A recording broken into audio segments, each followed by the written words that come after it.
తమ న్యాయపరమైన డిమాండ్ల కోసం పోరాటం చేస్తున్న ఆశా వర్కర్లను కొత్తపేట నియోజకవర్గంలోని 4 మండలాల్లో నిర్బంధం చేయడం హేయమైన చర్య అని నియోజకవర్గ టీడీపీ ఇన్ఛార్జ్ బండారు సత్యానందరావు అన్నారు. ఆశా వర్కర్లు యూనియన్ ఆధ్వర్యంలో రేపు విజయవాడలో ధర్నాకు పిలుపునిచ్చారని, వారి సమస్యల్ని విన్నవించేందుకు వేదిక అయిన ధర్నాకు వెళ్లకుండా పోలీసులతో అడ్డుకట్ట వేయడం జగన్ నిరంకుశత్వానికి అర్థం పడుతోందని అన్నారు. వారి న్యాయపరమైన డిమాండ్ల కోసం ధర్నా చేస్తున్న ఆశా వర్కర్లకు తెలుగుదేశం పార్టీ మద్దతు ఉంటుందని సత్యానందరావు ప్రకటించారు. అలాగే కొత్తపేట, అలమూరు, ఆత్రేయపురం మండలాల్లో టీడీపీ నాయకులను పంపి సంఘీభావం తెలియజేసి సత్యానందరావు గారు గోపాలపురం కాపు కళ్యాణ మండపంలో నిర్బంధించిన ఆశా వర్కర్ల వద్దకు టీడీపీ శ్రేణులతో కలిసి వెళ్లి సంఘీభావం తెలియజేశారు.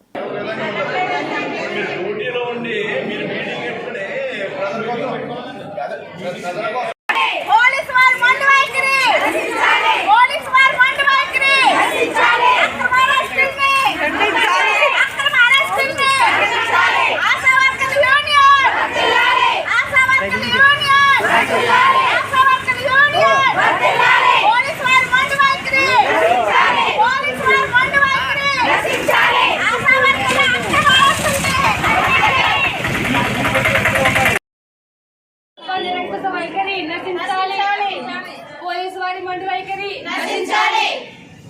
ఆశా వర్కర్ల యూనియన్ వర్ధిల్లాలి. ఆశా వర్కర్ల యూనియన్ వర్ధిల్లాలి. సిఐటియు జిందాబాద్ జిందాబాద్ జిందాబాద్. సిఐటియు జిందాబాద్. ఆశా వర్కర్ల యూనియన్ వర్ధిల్లాలి. ఆశా వర్కర్ల యూనియన్ వర్ధిల్లాలి. సార్ గ్రాట్లేదు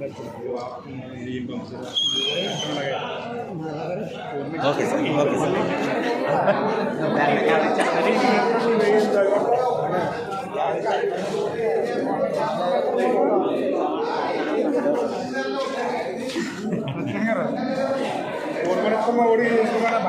పేరు అత్తిల జ్యోతి. మేము గోపాలపురం పిహెచ్సిలో ఆశా వర్కర్గా పనిచేస్తున్నాను.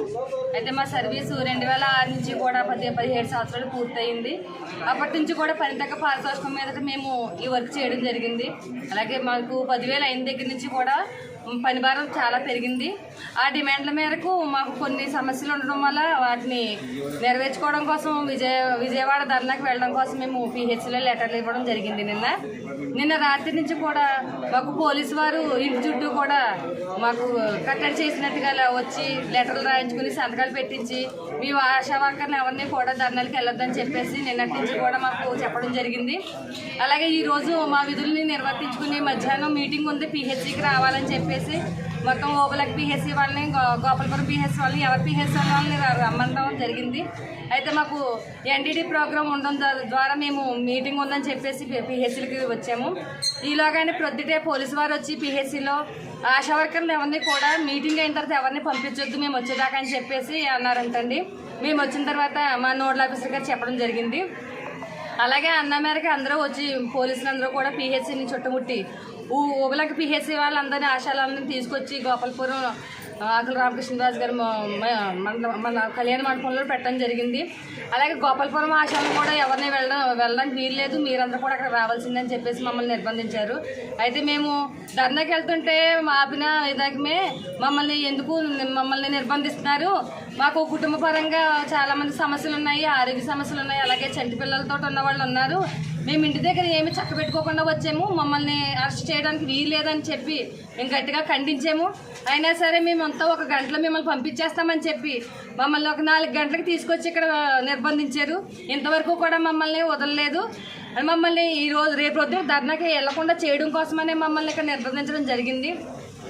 అయితే మమ్మల్ని ఏ విధంగా ఉంచినా మరి అక్కడ చేసే నినాదాలు ఇక్కడ చేసి మా సమస్యలన్నీ పరిష్కరించేదాకా కూడా పోరాడతామని మేము తెలియజేస్తున్నాం.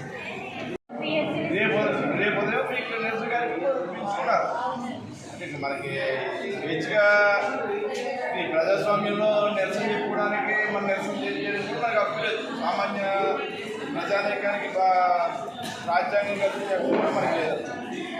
కమ్యూనిటీ హెల్త్ వర్క్స్ని ఆశాలుగా మార్చేయమని అడుగుతున్నారు. ఆశ వర్క్స్ కనీస వేతనం చెల్లించాలని, పని భారం తగ్గించాలి, మొబైల్ వరకు కూడా ఎక్కువ యాప్లు అవి బాగా యాప్ చేయకపోతే మళ్ళీ మీరే వ్యవస్థ అంటారు. ఇవన్నీ ఆన్లైన్లో ఒకసారి మాత్రం చేయించాలి. రికార్డ్స్ కదా ఆన్లైన్ 10 lakhs గ్రూప్ ఇన్సూరెన్స్ ఎవరైనా మరణిస్తే గ్రూప్ ఇన్సూరెన్స్ మంచి కార్యక్రమాలు చేయాల్సిందే. 5 లక్షలు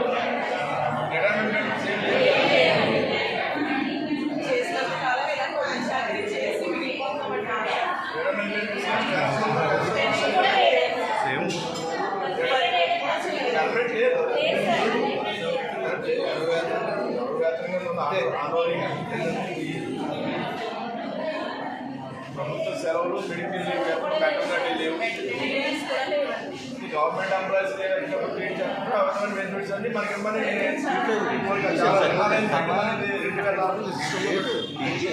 పెట్టేది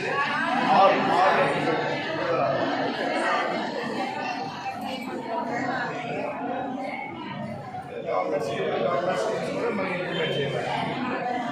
కోవిడ్ లిస్టులో కూడా ఏమి ఇవ్వలేదు కదా, అది రికార్డ్ చేశారు కదా. కోవిడ్ వల్ల సర్టిఫికేట్ కూడా రికార్డ్ చేశారు, కానీ అది ఇవ్వలేదు వాళ్ళు.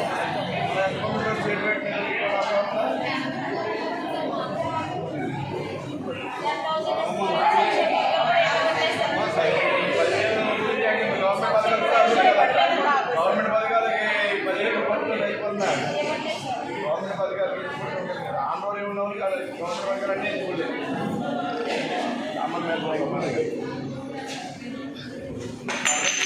కుటుంబంలో ఆశాలుగా తీసుకోవాలి. ఏఎన్ఎం హెల్త్ సెక్రటరీ నియామకంలో ఆశాలు వెయిటేజ్ అవ్వాలి.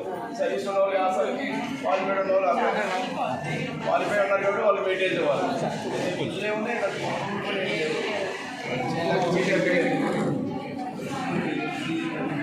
ఉదయం విజయవాడలో తమ న్యాయమైన డిమాండ్ల సాధన కోసం ప్రభుత్వ దృష్టికి తీసుకెళ్ళడం కోసం ఆశా వర్కర్లు వారి యొక్క గోడు ప్రభుత్వానికి వెల్లదీసుకోవడం కోసం, వాళ్ళ బాధ వినిపించడం కోసం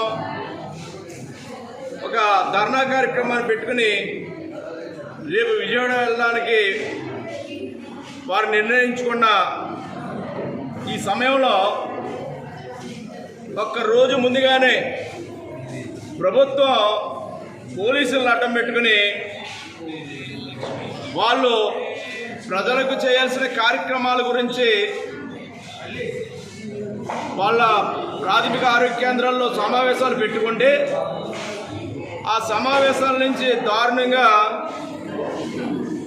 వాళ్ళని ప్రివెంటివ్ అరెస్ట్ కింద చేసి ప్రివెంటివ్ అరెస్ట్ పేరుతోటి వారందరినీ, మహిళలందరినీ, ఆశా వర్కర్లందరినీ కూడా ఇక్కడ ఈ గోపాలపురం కళ్యాణ మండపంలో గోపాలపురం పిహెచ్సి సెంటర్కి సంబంధించిన ఆశా వర్కర్లు సుమారు 63, గోపాలపురం ఓబలంక పిహెచ్సికి సంబంధించి 63 మందిని ఇక్కడ ప్రివెంటివ్ అరెస్ట్ చేసి ఇక్కడ నిర్బంధించడం ప్రభుత్వం యొక్క దమనకాండకు నిదర్శనం. ఇదే విధంగా కొత్తపేటలో, ఆత్రేయపురంలో, ఆలమూరులో, ఆ 3 మండలాల పరిధిలో కూడా ఇదే విధంగా వాళ్ళు ప్రివెంటివ్ అరెస్ట్ చేసి నిర్బంధించడం జరిగింది. ఇది ప్రజాస్వామ్యమా లేదా మన నియంతృత్వం అర్థం కాకుండా ఉంది. ప్రజాస్వామ్యంలో ప్రతి ఒక్కరికి నిరసన తెలియజేసే హక్కు ఉంది. వారి న్యాయమైన డిమాండ్ల కోసం ప్రభుత్వానికి తెలియజేసుకునే హక్కు ఉంది. పౌరుల యొక్క ప్రాథమిక హక్కు అది. దానిని అపహాస్యం చేసే విధంగా మహిళలను కూడా చూడకుండా వాళ్ళకి నిర్బంధించడం, వారందరికీ కూడా చంటి బిడ్డలు ఉన్నారు, ఇళ్ళకాడ వారి కుటుంబాలు ఉంటాయి, వాళ్ళ ఇంటి దగ్గర చక్క పెట్టుకోవాల్సిన అనేక కార్యక్రమాలు మహిళలకు ఉంటాయి. అవి ఏమీ ఆలోచించకుండా మహిళలకు తీసుకోవాల్సినటువంటి జాగ్రత్తలు, అంటే మహిళా కానిస్టేబుల్స్ కానీ వారికి ఉండే ఇబ్బందులు కూడా దృష్టిలో పెట్టుకోకుండా, కానీ భోజనం లేదా వారికి కావలసినటువంటి వారికి అందించవలసినటువంటి కనీస ఆహార కూడా వారికి అందే పరిస్థితులు లేకుండా ఈ విధంగా చేయడం అనేది చాలా దారుణం. వారేమీ పెద్ద కోరికలేం కోరలేదు, కనీస వేతనం అడిగారు. వారు న్యాయమైన డిమాండ్లో కనీస వేతనం అడిగారు. లేదా మిగతా ఉద్యోగుల్లాగే వారికి కూడా అన్ని రకాల సదుపాయాలు ఇవ్వమని అడుగుతూ ఉన్నారు. అంటే ఎవరైనా వారికి చనిపోతే వారికి 10 లక్షల ఇన్సూరెన్స్, గ్రూప్ ఇన్సూరెన్స్ కార్యక్రమం లాంటిది, ఎవరైనా చనిపోతే వారికి మళ్ళీ తిరిగి వాళ్ళ కుటుంబ సభ్యులకి అవకాశం కల్పించమని, లేదా వారి రిటైర్మెంట్ బెనిఫిట్స్ కానీ ఏమైనా అందించమని, లేదా ప్రభుత్వ పథకాలు కూడా అందరికీ అందరికీ 10,000 రూపాయలు జీతానికి 10,000 రూపాయలు ఆన్ రోజుకి వాళ్ళు చేస్తూ ఉన్నారు. కనీసం ఈనాడు 26,000 రూపాయలు వీరితో ఉండే ఉద్యోగులకి అందరికీ కనీస వేతనం అందుతూ ఉంది. దానినే వీరు కోరారు. ఇప్పటికే వ్యవస్థ ఏర్పడింది, ఇప్పటికే రెగ్యులరైజేషన్ చేయలేదు, ప్రభుత్వ ఉద్యోగులుగా వారిని భావించట్లేదు. ఎప్పుడో 2005లో ఏర్పాటు చేసిన ఈ యొక్క ఆశా వర్కర్ల వ్యవస్థ దగ్గర 19 సంవత్సరాలు పూర్తిగా వస్తూ ఉంది. వారి జీవితాలు ఆ రకంగానే మరి ఆ జీవితకాలం పూర్తయిపోతూ ఉంది. ఇలాంటి సమయంలో వారికి ఆదుకోవాల్సిన అవసరం ఉంది. వారికి ఉద్యోగ భద్రత కల్పించాలి. వారు రిటైర్మెంట్ అయిపోయాక వాళ్ళ రిటైర్మెంట్ బెనిఫిట్స్ కానీ, సగం పెన్షన్ కానీ, లేదా ఇతరత్ర సౌకర్యాలు కానీ అన్నీ అందించవలసిన అవసరం ఉంది. ప్రభుత్వం డిమాండ్ చేస్తూ ఉన్నాం తెలుగుదేశం పార్టీ తరఫున. వారికి న్యాయం చేయాలని, పైగా మీరు న్యాయం చేయబోగా ఇటువంటి దుర్మార్గమైనటువంటి అక్రమ అరెస్టుల్ని ఖండిస్తూ ఉన్నాం. రేపు తెలుగుదేశం ప్రభుత్వం 2 నెలల్లో అధికారంలోకి రాబోతూ ఉంది. వచ్చిన తర్వాత తప్పకుండా వారిని ఆదుకోవడానికి ప్రభుత్వ దృష్టికి తీసుకెళ్లి చంద్రబాబు నాయుడు గారి ద్వారా న్యాయం చేయడానికి మేము తప్పకుండా కృషి చేయడం జరుగుతుంది. ఈనాడు ఈ ప్రభుత్వాన్ని తక్షణం వీరిని ఇలా నిర్బంధించడం తగదు. వీరిని విడుదల చేయాలి. విడుదల చేసే మహిళల మీద ఇటువంటి దౌర్జన్యంగా ప్రభుత్వం వ్యవహరించడం చాలా శోచనీయం. దీన్ని ఖండిస్తూ తక్షణం వారిని విడుదల చేయాలని డిమాండ్ చేస్తూ వారి న్యాయమైన కోరికలు వెంటనే పరిష్కారం చేయాలని